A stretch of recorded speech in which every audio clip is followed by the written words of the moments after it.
Vizag steel ప్లాంట్లో జరిగిన ప్రమాదంపై కార్మిక సంఘాలు పూర్తిగా మండిపడుతున్న పరిస్థితి.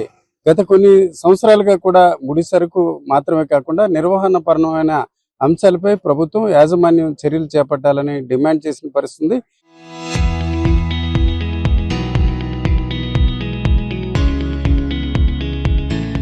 ఈ దశలో ఈ ప్రమాదంలో 8 మంది మృత్యువాత పడ్డారు. అయితే వీరి సంఖ్య పెరిగే అవకాశాలు ఉన్నాయి. ఏదేమైనప్పటికీ తాజా ఘటనపై మనతో మాట్లాడడానికి స్టీల్ ప్లాంట్ నాయకులు వర్షాల శ్రీనివాస్ గారు ఉన్నారు. శ్రీనివాస్ గారు, అంటే చాలాసార్లు ఘటనలు కొన్ని సంఘటనలు జరిగాయి వైజాగ్ స్టీల్ ప్లాంట్లో. ఈ సంఘటన మీకేమనిపిస్తుంది? ఇది దురదృష్టకరమైన సంఘటన అండి. ఎవరైతే 8 మంది ఈ విస్ఫోటనంలో కాలిపోయారో వారి కుటుంబ సభ్యులకు, వారికి అందరూ ప్రగాఢ సంతాపాన్ని ఉక్కు కార్మిక సంఘాల తరఫున, ఉక్కు పరిరక్షణ పోరాట కమిటీ తరఫున తెలియజేస్తున్నాం. అలాగే ఎవరైతే క్షతగాత్రులయ్యారో వారు త్వరగా కోలుకోవాలని చెప్పి భగవంతుని ప్రార్థిస్తున్నాం. అలాగే ఈవేళ జరిగిన విస్ఫోటనం అనేది ఇది పూర్తిగా యాజమాన్య తప్పిదం. అలాగే ఇక్కడ ఉన్నటువంటి రాష్ట్ర ప్రభుత్వం, రాష్ట్ర ముఖ్యమంత్రి గారు 4 సార్లు రివ్యూ చేశారు విశాఖపట్నం స్టీల్ ప్లాంట్ మీద. గతంలో 30 సంవత్సరాల్లో ఎప్పుడు కూడా ఏ రాష్ట్ర ముఖ్యమంత్రి విశాఖపట్నం స్టీల్ ప్లాంట్లో ఏలు పెట్టాల. ఈయన నేను దీన్ని బాగు చేస్తాను, దీన్ని 100% ప్రభుత్వ రంగ సంస్థగా కొనసాగిస్తానని చెప్పి గత ఎన్నికల్లో 2 సంవత్సరాల క్రితం ఈయన చెప్పిన తర్వాత ఆ మాట నిలబెట్టుకోకుండా 18,500 మంది కార్మికులు పనిచేస్తున్న విశాఖపట్నం స్టీల్ ప్లాంట్లో ఈవేళ 8,600 మంది మాత్రమే ఉన్నారు సార్ పర్మనెంట్ ఎంప్లాయీస్. 25,000 మంది కాంట్రాక్ట్ లేబర్ ఉండవలసిన మ్యాన్ పవర్ ఈవేళ కాంట్రాక్ట్ లేబర్ సుమారు 12,000కి తగ్గించారు. అన్ని విభాగాల్లోని ఉత్పత్తిని తగ్గించారు, కుంటుపడింది. నాసి రకం మెటీరియల్ కొనుగోలు చేస్తున్నారు. ఉత్పత్తి ఈవేళ విస్ఫోటనానికి కారణం భారతదేశంలో అనేక స్టీల్ ప్లాంట్లు ఉన్నాయి. ఎక్కడో కూడా బ్లాస్ట్ అనేది జరగదు. ఎక్కడన్నా లాడీలు త్రూ అవుతుంది, ఎక్కడన్నా కన్నం పడి లిక్విడ్ కిందకు పోతుంది. ఈ సుమారు ఈ 2 నెలల కాలంలో 15-16 సార్లు లాడీలు త్రూ అవడం కానీ లేదంటే కన్నం పడడం కానీ జరిగింది, రెగ్యులర్ అవుతుంది. దానికి కారణం ఏంటంటే నాసి రకం లేయర్స్ వాడడం, దాంట్లో ఎన్నర్గా లాడీలంతా కూడా పాడైపోయే పరిస్థితి. 150 ఈట్స్ వరకు రావాల్సిన లాడీలు 70-80 దగ్గర పాడైపోయే పరిస్థితి వస్తుందన్నమాట. ఇదంతా కూడా అవినీతిమయం, పూర్తిగా అవినీతిమయం అయిపోవడం వల్ల ఉత్పత్తి అని చెప్పి ఒక పక్కన చెప్పడం, ఉన్న తక్కువ మంది ఎంప్లాయీస్ మీద ఒత్తిడి తీసుకురావడం, భయభ్రాంతులకు గురి చేయడంతో 4-5 వేల మంది రిజైన్ చేసి ఇక్కడి నుంచి వెళ్ళిపోవడం జరిగింది. చాలా మంది రిటైర్ అయిపోయారు. ఈ మధ్య ఎవరిని కొత్త మ్యాన్ పవర్ తీసుకోవట్లేదు. ఇక్కడ ఉన్నటువంటి 25-30 సంవత్సరాల అనుభవం కలిగినటువంటి కాంట్రాక్ట్ లేబర్ని 6,000 మందిని తీసేసి, ఉద్యోగాలు తీసేసి, బయట నుంచి బీహార్ నుంచి, యూపీ నుంచి, బయట నుంచి తీసుకొచ్చి ఇక్కడ ఉద్యోగాలు ఇచ్చి పెట్టుకునే పరిస్థితి. వాళ్ళు ఎవరికి పని రాని పరిస్థితి. కాంట్రాక్ట్ లేబర్గా చీప్ అండ్ బెస్ట్ అని చెప్పి వాళ్ళని తీసుకొచ్చి పెడుతున్నారు. ఇవన్నిటి పర్యవసానమే ఇవాళ పరిస్థితి జరిగింది. అందుకే దీన్ని రాష్ట్ర ముఖ్యమంత్రి బాధ్యత వహించాలి దీంట్లో. ఎందుకంటే అనేక సార్లు ఇక్కడి నుంచి సీఎం డిపో చెప్పాడు, కార్మిక సంఘాలుగా మేము కూడా ఇది ప్రమాదంలో ఉన్నది, అత్యంత విషవాయువులు కలిగిన కంపెనీ ఇది, బ్లాస్ట్ ఫర్నెస్ గ్యాస్ కానీ కోకోన్ గ్యాస్ కానీ లీక్ అయినట్టయితే గాజు వరకు కూడా అనేక మంది చనిపోయే పరిస్థితి ఉంది. ఇలాంటి ప్లాంట్ని మీరు కాపాడండి. ఇది నిరంతరం ప్రక్రియగా నడిచే మెటలర్జికల్ ఇండస్ట్రీ, ఇది ఇంటిగ్రేటెడ్ ప్లాంట్. ఈ ప్లాంట్లో మెయింటెనెన్స్ లేకపోతే ఇబ్బంది అవుద్దని చెప్పి మేము ఎకరు పెట్టాం ఆయన దగ్గర.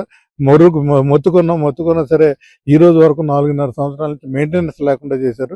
మెయింటెనెన్స్ లేకపోవడం వల్ల ఈ భద్రత రోజు ఏదో జరిగే పరిస్థితి ఉంది. ఇప్పటికే అనేక చోట్ల కన్వేర్లు కూలిపోయినాయి, అనేక విభాగాలను ఆపేశారు, ఉత్పత్తిని తగ్గించేశారు, బలవంతంగా బయటికి పంపించేసే పరిస్థితి ఉంది. ప్రభుత్వం వచ్చాక కేంద్రం నుంచి చాలా ప్యాకేజ్ కొన్ని 100 కోట్లు ఇచ్చినట్టు ప్రభుత్వం చెప్పింది. ఆ అమౌంట్ మరి ఏమైనట్టు? ఇది మీరు ఇప్పుడు నిర్వహణ పరమైన అంశం అని చెప్తున్నారు. నిర్వహణ కోసం ఆ మెటీరియల్ కొనలేదంటారా?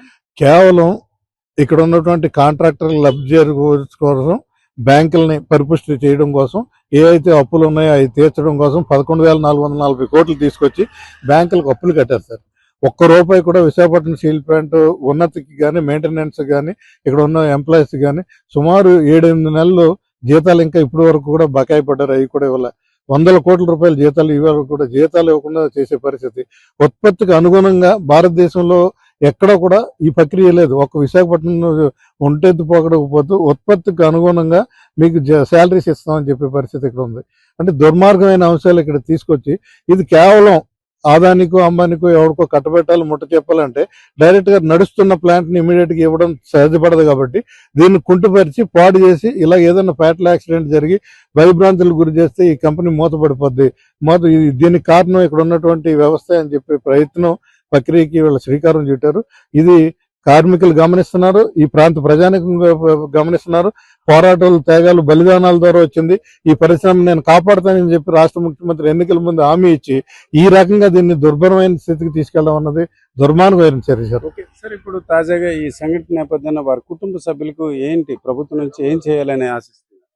గతంలో ఇక్కడ ఇచ్చినట్టుగానే ₹1,00,00,000 ఒక్కొక్క కార్మికుడు కూడా యాజమాన్యం నుంచి ప్యాకేజ్ ఇవ్వాల్సిన అవసరం ఉంది. అలాగే వారి కుటుంబ సభ్యులకి వాళ్ళ చదువుకు అనుగుణంగా వారికి అవకాశాలు, ఉద్యోగం కల్పించాలి. అలాగే భవిష్యత్తులో ఇలాంటివి జరగకుండా హైకోర్టు సిట్టింగ్ జడ్జితో ఎంక్వైరీ చేయించాలి. ఎవరైతే బాధ్యులై ఉన్నారో అధికారులు ఒత్తిడి తీసుకొచ్చి ఇబ్బంది పెడుతూ యాజమాన్యంలో ఉన్నటువంటి లోపాలని సరిచేయడానికి ఒక హైకోర్టు జడ్జితో దీన్ని పూర్తిగా ఎంక్వైరీ చేసి ఎంక్వైరీ కమిషన్ రిపోర్ట్ రావాలి. దీని మీద తగిన వ్యక్తుల మీద చర్య తీసుకోవాల్సిన అవసరం ఉంది. ఇది ఈరోజు తాజా ఘటనపై కార్మిక సంఘాలంతా కూడా ఆందోళన వ్యక్తం చేస్తున్నాయి. ఈ ఘటనకు పూర్తిగా ప్రభుత్వం బాధ్యత వహించాలి. అలాగే మృతి చెందిన కుటుంబాలకి ₹1,00,00,000 వెంటనే పరిహారం ఇవ్వడమే కాకుండా ఈ జరిగిన ఘటనపై ఒక జ్యుడిషియల్ ఎంక్వైరీ కూడా చేసి దానిపై బాధ్యులపై చర్యలు తీసుకోవాలని కోరుతున్న వాతావరణం వైజాగ్ స్టీల్ ప్లాంట్ వద్ద మనకు కనిపిస్తుంది. కెమెరా పర్సన్ తిరుపతితో Ramachandra Rao, RTV, Vizag steel plant నుంచి. వైజాగ్ స్టీల్ ప్లాంట్ లో జరిగిన ప్రమాదంపై కార్మిక సంఘాలు పూర్తిగా మండిపడుతున్న పరిస్థితి. గత కొన్ని సంవత్సరాలుగా కూడా ముడి సరుకు మాత్రమే కాకుండా నిర్వహణపరమైన అంశాలపై ప్రభుత్వం యాజమాన్యం చర్యలు చేపట్టాలని డిమాండ్ చేసిన పరిస్థితి. ఈ దశలో ఈ ప్రమాదంలో 8 మంది మృత్యువాత పడ్డారు. అయితే వీరి సంఖ్య పెరిగే అవకాశాలు ఉన్నాయి. ఏదేమైనప్పటికీ తాజా ఘటనపై మనతో మాట్లాడడానికి స్టీల్ ప్లాంట్ నాయకులు వర్షాల శ్రీనివాస్ గారు ఉన్నారు. శ్రీనివాస్ గారు, అంటే చాలాసార్లు కొన్ని సంఘటనలు జరిగాయి వైజాగ్ స్టీల్ ప్లాంట్ లో. ఈ సంఘటన మీకు ఏమనిపిస్తుంది? ఇది దురదృష్టకరమైన సంఘటన అండి. ఎవరైతే 8 మంది ఈ విస్ఫోటనంలో కాలిపోయారో వారి కుటుంబ సభ్యులకు, వారికి అందరూ ప్రగాఢ సంతాపాన్ని ఉక్కు కార్మిక సంఘాల తరఫున, ఉక్కు పరిరక్షణ పోరాట కమిటీ తరఫున తెలియజేస్తున్నాం. అలాగే ఎవరైతే క్షతగాత్రులు అయ్యారో వారు త్వరగా కోలుకోవాలని చెప్పి భగవంతుని ప్రార్థిస్తున్నాం. అలాగే ఈవేళ జరిగిన విస్ఫోటనం అనేది ఇది పూర్తిగా యాజమాన్య తప్పిదం. అలాగే ఇక్కడ ఉన్నటువంటి రాష్ట్ర ప్రభుత్వం, రాష్ట్ర ముఖ్యమంత్రి గారు 4 సార్లు రివ్యూ చేశారు విశాఖపట్నం స్టీల్ ప్లాంట్ మీద.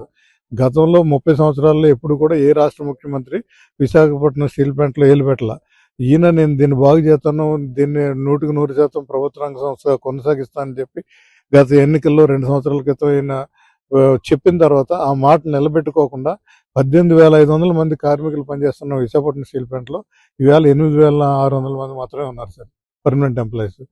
25,000 మంది కాంట్రాక్ట్ లేబర్ ఉండవలసిన మ్యాన్ పవర్ ఈవేళ కాంట్రాక్ట్ లేబర్ సుమారు 12,000కి తగ్గించారు. అన్ని విభాగాల్లోనూ ఉత్పత్తిని తగ్గించారు, కుంటుపడింది. నాసి రకం మెటీరియల్ కొనుగోలు చేస్తున్నారు. ఉత్పత్తి ఈవేళ విస్ఫోటనానికి కారణం భారతదేశంలో అనేక స్టీల్ ప్లాంట్లు ఉన్నాయి, ఎక్కడో కూడా బ్లాస్ట్ అనేది జరగదు. ఎక్కడన్నా లాడీలు త్రూ అవుతుంది, ఎక్కడన్నా కన్నం పడి లిక్విడ్ కిందకు పోతుంది.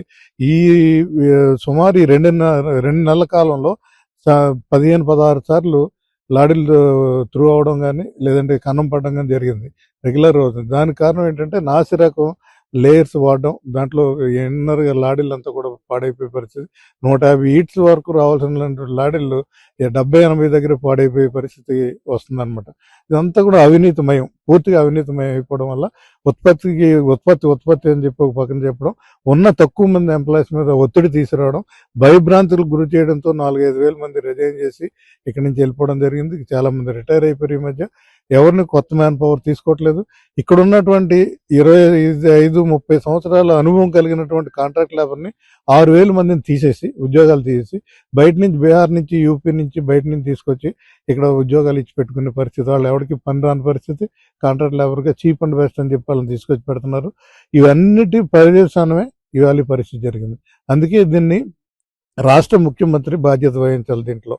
ఎందుకంటే అనేక సార్లు ఇక్కడి నుంచి CMD చెప్పాడు, కార్మిక సంఘాలుగా మేము కూడా ఇది ప్రమాదంలో ఉన్నది, అత్యంత విషవాయువులు కలిగిన కంపెనీ ఇది, బ్లాస్ట్ ఫర్నెస్ గ్యాస్ కానీ కోకోన్ గ్యాస్ కానీ లీక్ అయినట్టయితే గాజు వరకు కూడా అనేక మంది చనిపోయే పరిస్థితి ఉంది. ఇలాంటి ప్లాంట్ని మీరు కాపాడండి. ఇది నిరంతరం ప్రక్రియగా నడిచే మెటలర్జికల్ ఇండస్ట్రీ, ఇది ఇంటిగ్రేటెడ్ ప్లాంట్. ఈ ప్లాంట్లో మెయింటెనెన్స్ లేకపోతే ఇబ్బంది అవుద్దని చెప్పి మేము ఎకరు పెట్టాం ఆయన దగ్గర. మొత్తుకున్నా సరే ఈ రోజు వరకు 4.5 సంవత్సరాల నుంచి మెయింటెనెన్స్ లేకుండా చేశారు. మెయింటెనెన్స్ లేకపోవడం వల్ల ఈ భద్రత రోజు ఏదో ఒకటి జరిగే పరిస్థితి ఉంది. ఇప్పటికే అనేక చోట్ల కన్వేర్లు కూలిపోయినాయి, అనేక విభాగాలను ఆపేశారు, ఉత్పత్తిని తగ్గించేశారు, బలవంతంగా బయటికి పంపించేసే పరిస్థితి ఉంది. ప్రభుత్వం వచ్చాక కేంద్రం నుంచి చాలా ప్యాకేజ్ కొన్ని 100 కోట్లు ఇచ్చినట్టు ప్రభుత్వం చెప్పింది. ఆ అమౌంట్ మరి ఏమైనట్టు? ఇది మీరు ఇప్పుడు నిర్వహణ పరమైన అంశం అని చెప్తున్నారు. నిర్వహణ కోసం ఆ మెటీరియల్ కొనలేదంటారు?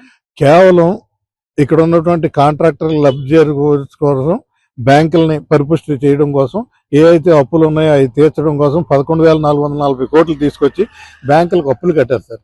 ఒక్క రూపాయి కూడా విశాఖపట్నం స్టీల్ ప్లాంట్ ఉన్నతికి కానీ, మెయింటెనెన్స్ కానీ, ఇక్కడ ఉన్న ఎంప్లాయీస్ కానీ సుమారు 7-8 నెలలు జీతాలు ఇంకా ఇప్పటి వరకు కూడా బకాయి పడ్డారు. అవి కూడా ఇవ్వాలి. 100 కోట్ల రూపాయల జీతాలు ఇవ్వాలి కూడా జీతాలు ఇవ్వకుండా చేసే పరిస్థితి. ఉత్పత్తికి అనుగుణంగా భారతదేశంలో ఎక్కడ కూడా ఈ ప్రక్రియ లేదు. ఒక విశాఖపట్నం ఒంటెత్తు పోకడకపోతూ ఉత్పత్తికి అనుగుణంగా మీకు శాలరీస్ ఇస్తామని చెప్పే పరిస్థితి ఇక్కడ ఉంది. అంటే దుర్మార్గమైన అంశాలు ఇక్కడ తీసుకొచ్చి ఇది కేవలం ఆదానికో, అంబానికో, ఎవరికో కట్టబెట్టాలి, ముట్ట చెప్పాలంటే డైరెక్ట్ గా నడుస్తున్న ప్లాంట్ ని ఇమీడియట్ గా ఇవ్వడం సహజపడదు. కాబట్టి దీన్ని కుంటుపరిచి పాడు చేసి ఇలా ఏదైనా ఫ్యాటల్ యాక్సిడెంట్ జరిగి భయభ్రాంతులకు గురి చేస్తే ఈ కంపెనీ మూతపడిపోద్ది. దీనికి కారణం ఇక్కడ ఉన్నటువంటి వ్యవస్థ అని చెప్పే ప్రయత్నం ప్రక్రియకి వీళ్ళ శ్రీకారం చుట్టారు. ఇది కార్మికులు గమనిస్తున్నారు, ఈ ప్రాంత ప్రజానికం గమనిస్తున్నారు. పోరాటాలు, త్యాగాలు, బలిదానాల ద్వారా వచ్చింది. ఈ పరిశ్రమ నేను కాపాడుతానని చెప్పి రాష్ట్ర ముఖ్యమంత్రి ఎన్నికల ముందు హామీ ఇచ్చి ఈ రకంగా దీన్ని దుర్భరమైన స్థితికి తీసుకెళ్లడం అన్నది దుర్మార్గమైన చర్య సార్.